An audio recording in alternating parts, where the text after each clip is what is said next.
La clé en laiton, fraîche et substantielle dans sa paume, semblait d'une lourdeur impossible. Antoine Moreau, un homme dont l'existence s'était toujours déroulée au rythme prévisible des cloches d'école et des plans de cours, se tenait désormais devant une porte verrouillée. Son cœur, habituellement un tambour régulier, battait d'une excitation inhabituelle.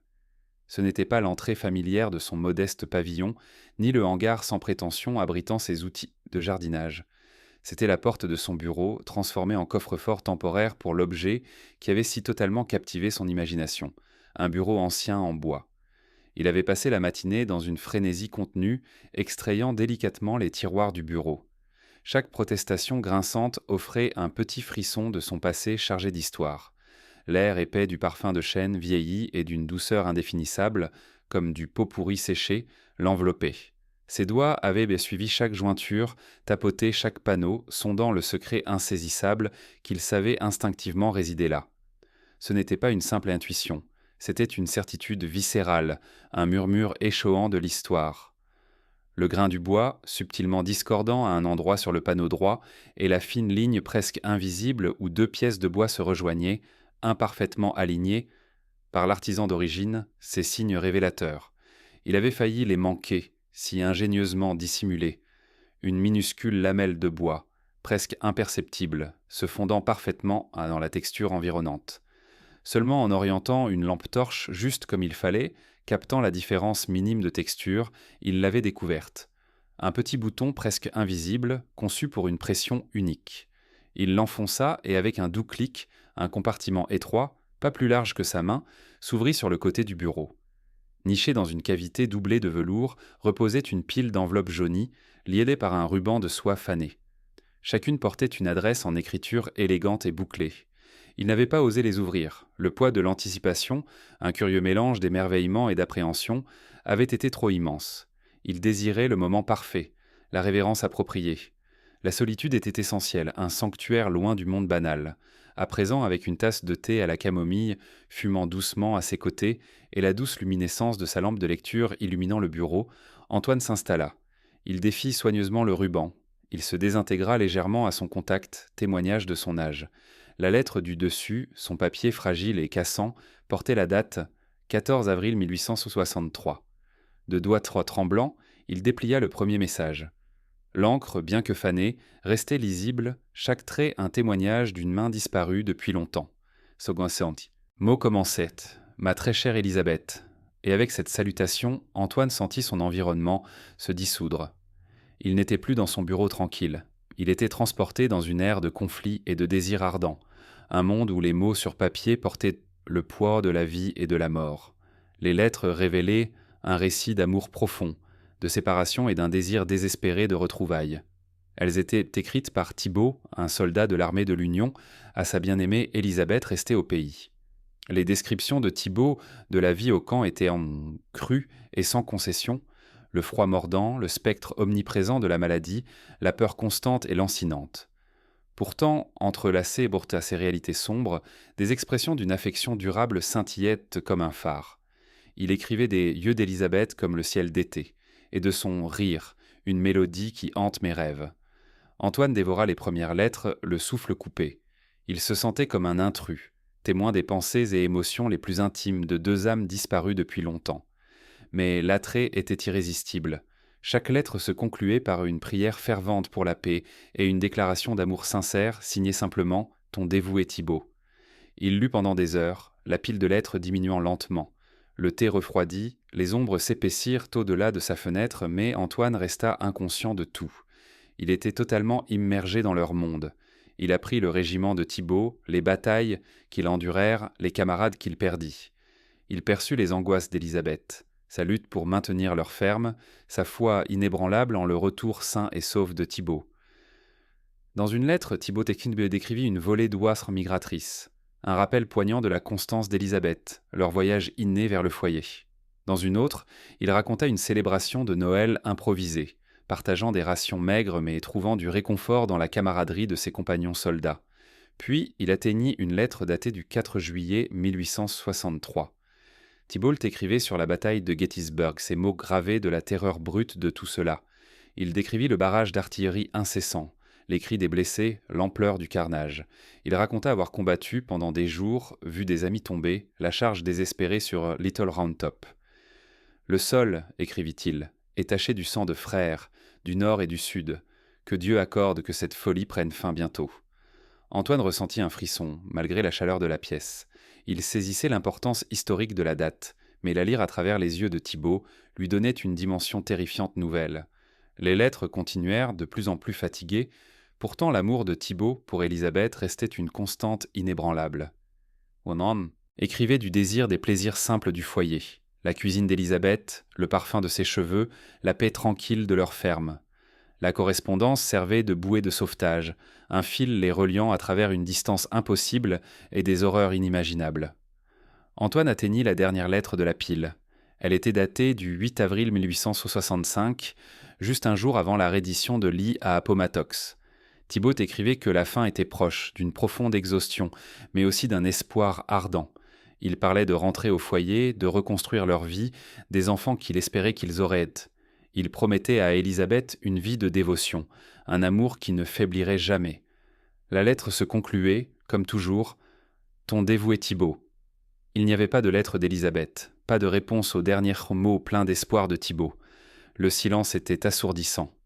Antoine s'adossa, une profonde douleur dans la poitrine.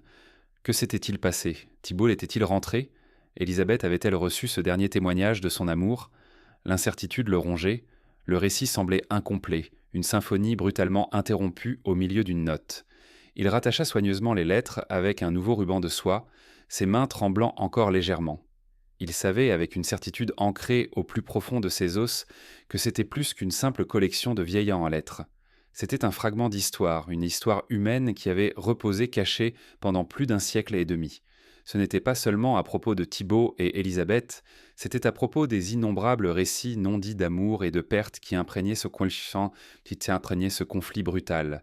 Antoine savait qu'il ne pouvait pas garder ce trésor pour lui. Il appartenait au monde, aux historiens, à quiconque cherchait à comprendre le vrai coût humain de la guerre et le pouvoir durable de l'amour. Mais comment le présenter? Comment s'assurer que leur histoire soit racontée avec la dignité et le respect qu'elle méritait? Il pensa à la Société historique locale, une petite organisation sous-financée, souvent submergée par des bénévoles bien intentionnés. Puis il pensa à des institutions plus grandes, universités, musées. La perspective semblait intimidante. Il décida de commencer modestement. Il transcrirait méticuleusement les lettres, s'assurant que chaque mot soit préservé. Ensuite, il approcherait le docteur Éléonore Valence, une historienne qu'il connaissait de ses jours d'enseignement d'histoire américaine. Le docteur Valence était renommé pour ses recherches méticuleuses et sa passion pour déterrer des récits oubliés. Elle saurait la voie à suivre. En fermant la porte du bureau, la verrouillant à nouveau, Antoine ressentit un regain de but. Ce n'était plus seulement à propos d'un bureau à 20 $, c'était à propos de donner une voix aux sans-voix, de ramener une histoire d'amour perdue à la lumière. Il regarda ses mains, des mains qui avaient autrefois guidé d'innombrables élèves à travers le labyrinthe des dates et figures historiques. Désormais, elles étaient prêtes à dévoiler une vérité qui résonnerait bien au-delà des confins d'une salle de classe, une vérité à laquelle il était désormais inextricablement lié. Le poids du secret s'était levé, remplacé par le fardeau exaltant de la responsabilité. Il avait trouvé non seulement un compartiment caché, mais un but caché. L'histoire d'amour de Thibaut et Élisabeth, dormante si longtemps, avait trouvé son gardien improbable.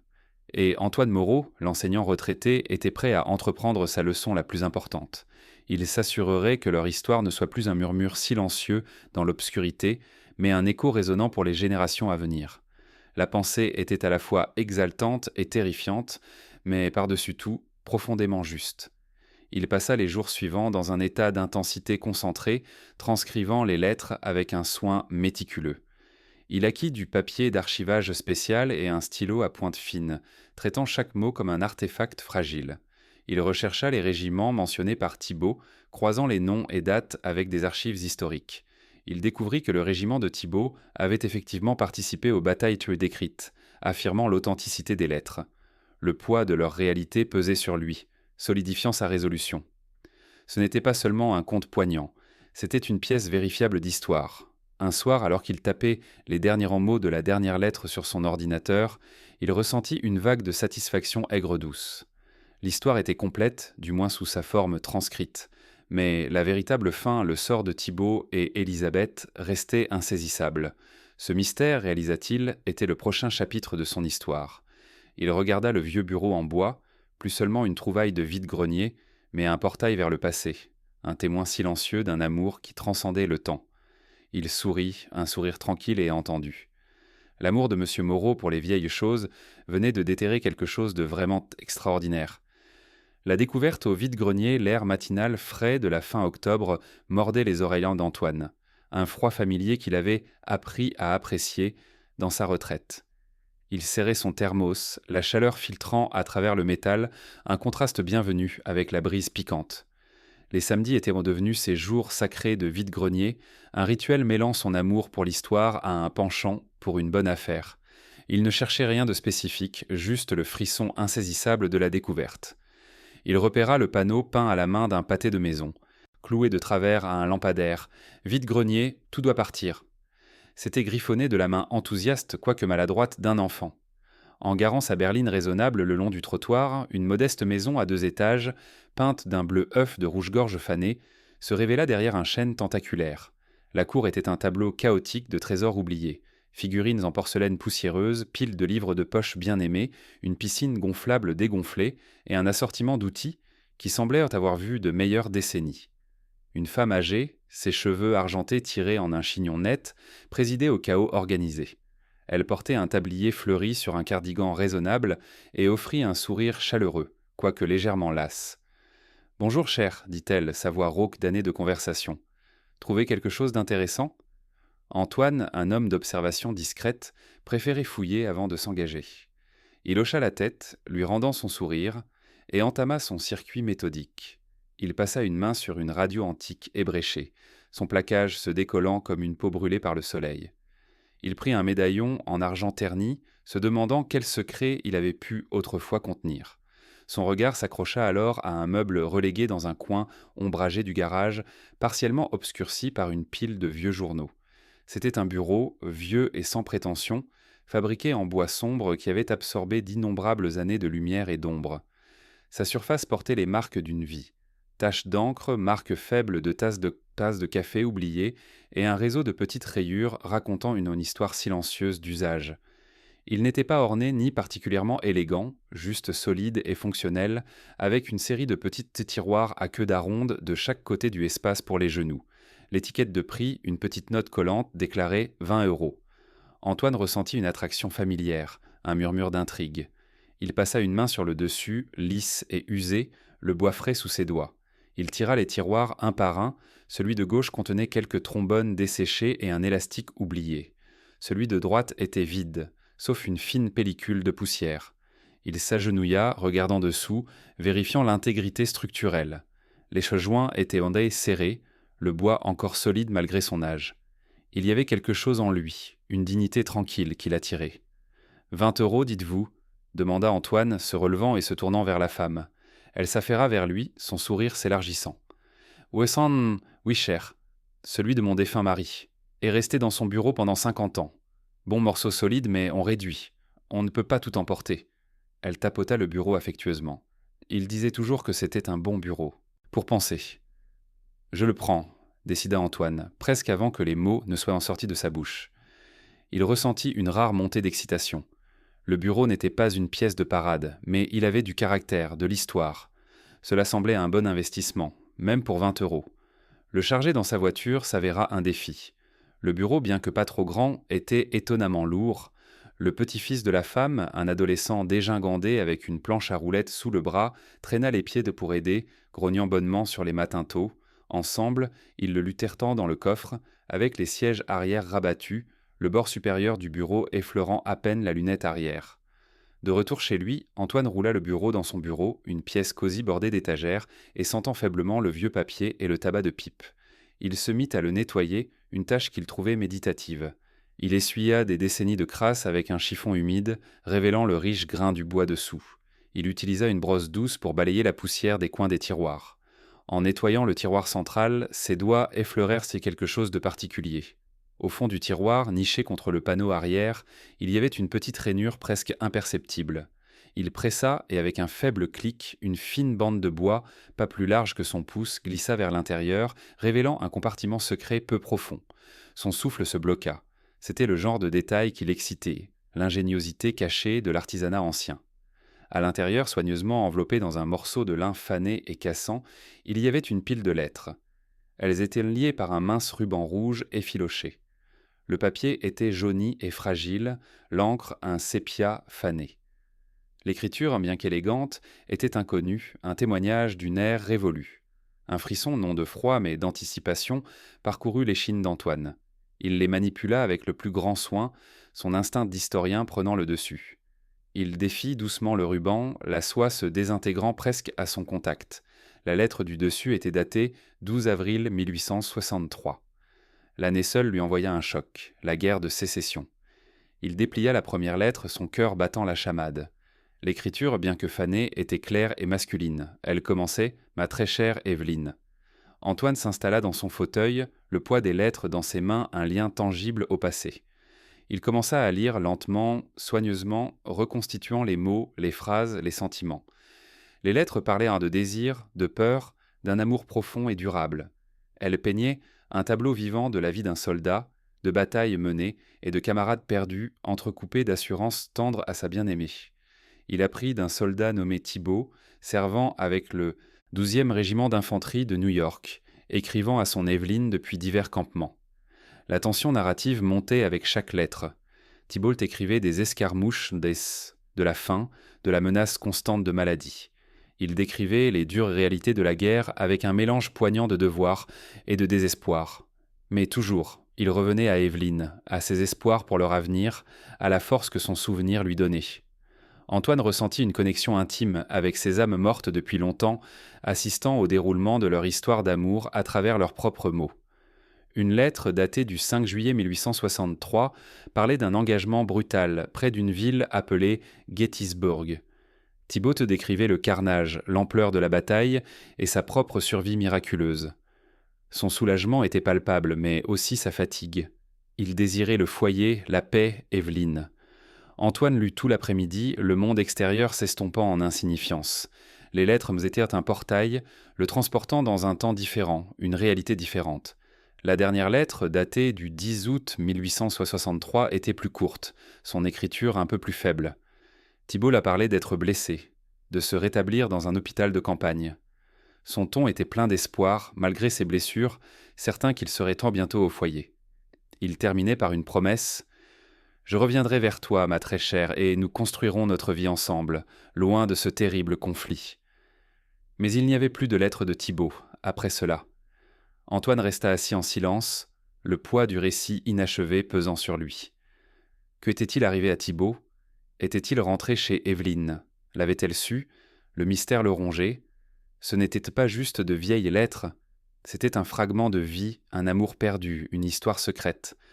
L'intimité pure de leur révélation, l'émotion brute préservée sur ces pages fragiles, était sans pareil dans ces années de recherche historique. Ce n'était pas juste une découverte, c'était une obligation. Il était tombé sur une histoire qui méritait d'être racontée, une voix du passé qui devait être entendue. Les historiens seraient plus que choqués, ils seraient à prendre captivés. Une bonne affaire et un nouveau trésor Évelyne arpenta la longueur de son salon compact, le tapis persan intrissé une douceur familière sous ses pantoufles usées. Je te le dis, Antoine, c'est ça, c'est monumental. Antoine, perché sur son fauteuil préféré, regarda par-dessus ses lunettes de lecture. Évelyne, mon amour, chaque fois que tu déniches une broche ternie au marché, tu la proclames monumentale. Tu te souviens de cette authentique pièce romaine qui s'est avérée être une rondelle peinte avec ingéniosité ? Un rire chaleureux et grondant lui échappa. « C'est différent, insista-t-elle, s'arrêtant brusquement pour gesticuler avec la liasse de lettres serrée dans sa main. Elle remonte à la guerre de sécession, d'un soldat nommé Thibault à une femme nommée Claire, et elles sont, extraordinaires. » Il abaissa enfin son livre, une étincelle de curiosité genuine s'allumant dans ses yeux. « Extraordinaires en quoi ?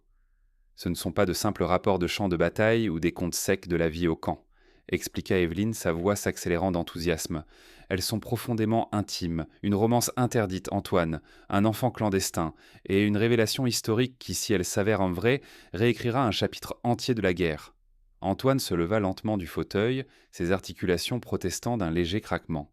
Il s'approcha de la petite table antique où Evelyne avait méticuleusement disposé une partie de la correspondance. Son expression habituellement sereine se tendit alors qu'il absorbait quelques lignes, son front se plissant profondément. « Grand Dieu !» souffla-t-il, sa voix à peine audible. « Si c'est authentique, les ramifications sont stupéfiantes. »« Précisément !» s'exclama Evelyne, une vague de vindication la submergeant. « Mais voilà le défi. Elles sont incroyablement fragiles. J'ai fait ce que je pouvais avec mes connaissances archivistiques rudimentaires, mais elles exigent une manipulation professionnelle, un conservateur dédié. Et puis, les historiens, ils devront les authentifier, rechercher méticuleusement les affirmations. » Elle se tordit les mains. « Ce sera coûteux, Antoine. Probablement très coûteux. » Antoine prit délicatement une des enveloppes cassantes, la tournant avec un soin extrême dans ses doigts. « Et où, ma chère, proposons-nous de trouver ces fonds ?» Son regard balaya leur maison confortable mais sans prétention, une reconnaissance silencieuse de leurs revenus fixes. Un soupir s'échappa des lèvres d'Evelyne. C'est là que le bureau entre en jeu. Les yeux d'Antoine s'écarquillèrent légèrement. Le bureau, la pièce de mobilier plutôt charmante, quoique un peu branlante, que tu as acquise pour 20 €. Evelyne hocha la tête, une lueur résolue dans les yeux. Il est beau, Antoine, et assez unique. C'est ses sculptures intricées, les compartiments cachés. C'est plus qu'un vieux bureau. Je soupçonne qu'il est précieux. Peut-être remarquablement précieux. Il considéra ces mots, puis les lettres, puis le faible arôme de cèdre et de papier ancien qui parfumait la pièce. Donc, nous vendons le bureau pour financer la préservation et l'investigation des lettres ? Cela semble poétique, n'est-ce pas ? Dit Evelyne, un sourire tendre aux lèvres. Le bureau a gardé le secret. Maintenant, il aidera à le dévoiler. Le matin suivant, l'air dehors était frais, portant le parfum de terre humide et fontaines de fumée de bois distante. Evelyne avait arrangé une visite d'un antiquaire local, M. Élie Thorin. Thorin était un homme de gestes précis et d'un œil encore plus aiguisé, renommé pour son goût discerning et ses évaluations souvent franches. Il arriva promptement à 10 heures, une subtile pointe de tabac de pipe s'accrochant à sa veste en tweed. « Madame Petit, salua-t-il, sa voix un grondement bas, vous avez mentionné une pièce de mobilier que vous pensiez pouvoir m'intéresser. » Il inspecta leur salon, son regard balayant les divers héritages et trésors d'occasion qui remplissaient l'espace, s'arrêtant momentanément sur une horloge victorienne particulièrement frappante. « Oui, monsieur Thorin, le bureau, » dit Evelyne, le guidant vers le coin où le vieux bureau en bois trônait désormais, nettoyé et poli du mieux qu'elle pouvait. L'acajou riche luisait, et les sculptures intricées, presque comme des nœuds celtiques, sur ces panneaux semblaient vibrer d'une énergie tranquille. Thorin s'approcha lentement, les mains jointes derrière le dos.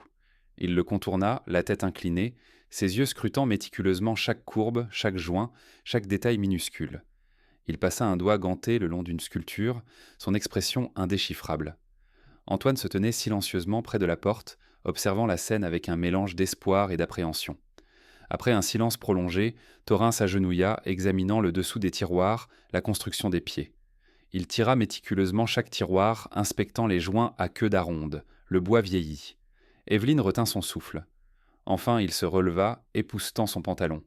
« C'est une pièce intrigante, Madame Petit, clairement d'un âge considérable. L'artisanat est inhabituel, pas typique d'un style régional que je reconnais immédiatement. » Il tapota un doigt sur le plateau.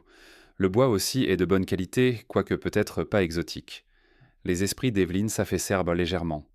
Donc il n'est pas particulièrement précieux ? Thorin offrit un petit sourire presque imperceptible.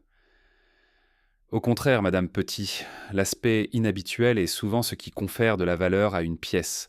Sa distinctivité, son récit. La provenance, bien sûr, l'améliorerait significativement.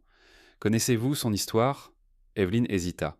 Seulement que je l'ai acquis à un vide-grenier. Elle décida de ne pas mentionner les lettres pour l'instant. C'était une histoire pour les historiens, pas pour un acheteur potentiel cherchant un profit rapide. Thorin hocha la tête, une expression pensive sur le visage. Eh bien, sans provenance, on doit se fier à la pièce elle-même. Les assemblages sont exquis, quoique non sans quirk. Les sculptures, elles parlent d'une main maîtresse, un artisan peut-être, qui opérait en dehors des ateliers. Conventionnel. Je le placerai à la fin du XIXe siècle, possiblement américain, mais avec de fortes influences européennes. Il marqua une pause, puis regarda directement Evelyne. « Je peux vous offrir 2000 € pour cela. » Evelyne haleta, un petit son involontaire lui échappant. 2 000 €, c'était bien plus qu'elle n'avait osé envisager. Suffisant, calcula-t-elle rapidement, pour au moins initier le processus de conservation. Antoine lui aussi sembla surpris, un sourire soulagé s'étendant lentement sur son visage. « C'est très généreux, monsieur Thorin », parvint à bégayer Evelyne.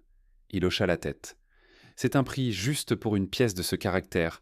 Je crois qu'elle trouvera une maison appréciative. » Il sortit un chéquier et un stylo. « Si vous êtes d'accord, je peux vous faire un chèque maintenant et arranger la collecte cet après-midi. » Evelyne regarda Antoine qui lui donna un hochement encourageant. « Oui, monsieur Thorin, ce serait merveilleux. » Tandis que Thorin complétait l'écriture du chèque, Evelyne ressentit un étrange mélange de soulagement et d'une pointe de tristesse. Elle s'était attachée au vieux bureau, le gardien silencieux de l'histoire de Thibaut et Claire. Mais les lettres, elles étaient le vrai trésor. Le chèque de 2 000 € semblait substantiel dans la main d'Evelyne.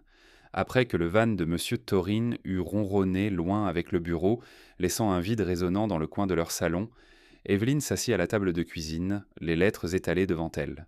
« D'accord, ma chère, » dit Antoine, versant du thé pour eux deux. « Maintenant pour la prochaine étape. Par où commençons-nous » Evelyne prit une profonde inspiration. « J'ai recherché en ligne. Il y a une société historique à Richmond, en Virginie, qui se spécialise dans les archives de la guerre de sécession.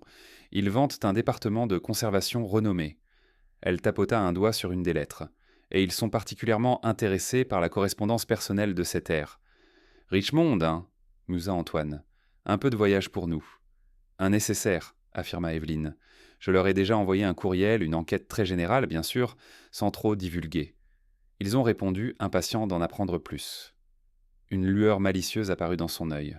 « Je pense que nous devrions y aller en personne. Cela semble plus impactant. » Antoine sourit. « Une grande aventure, alors. Pour l'histoire. » Au cours des jours suivants, Evelyne catalogua méticuleusement chaque lettre, prenant des photographies et notant les zones particulièrement fragiles. Elle rechercha le stockage archivistique approprié, achetant finalement du papier de soie sans acide et des pochettes d'archivage, berçant chaque page cassante comme si c'était du verre filé.